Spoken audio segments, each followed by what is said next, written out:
ডোবার সময় ফেরাউন ঈমান এনেছিল, এটা অনেকে আমরা জানি না। কিন্তু ডোবার সময় ফেরাউন বলছে আমানতু বিরব্বি হারুন ওয়া মূসা। এই জায়গা থেকে আমি কনক্লুশন দিকে যাব, একটু মনোযোগ দিন।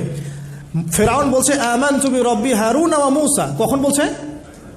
ডোবার সময়। ওই সময়ে ফেরেশতারা তার মুখে কাদা নিক্ষেপ করছিলেন, এটা হাদিস আসছে। কারণ কাফের, ফাসেক, জালেম, এরকম মুনাফিক মউতের সময় ফেরেশতারা মুখের উপরে প্রচন্ড জোরে আঘাত করতে থাকে। আল্লাহ আমাদেরকে হেফাজত করুন। পিঠের পিছনে, চেহারায়, কপালে। সূরা মুহাম্মদ পড়ে দেখুন, ইয়াদরিবুনা উজুহাহুম ওয়া আদবারহুম। ফেরাউনকে এই কাজ করা হচ্ছিল, কিন্তু তখনও জিবরিল আমিন তখনও তিনি একটু কনসিয়াস, যদি এখন আল্লাহ তার তওবা কবুল করে ফেলে।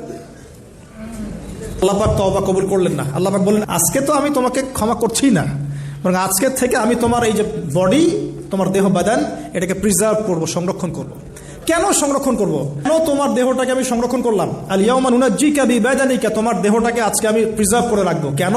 লিতাকুনা লিমান খালফাকা আয়া, তোমার এই যে ডেথ, এর পরে যত ফেরাউন পৃথিবীতে আসবে, তোমার মতো যত মানুষ পৃথিবীতে আসবে, তাদের সবার জন্য তুমি হবে নিদর্শন, আইডল।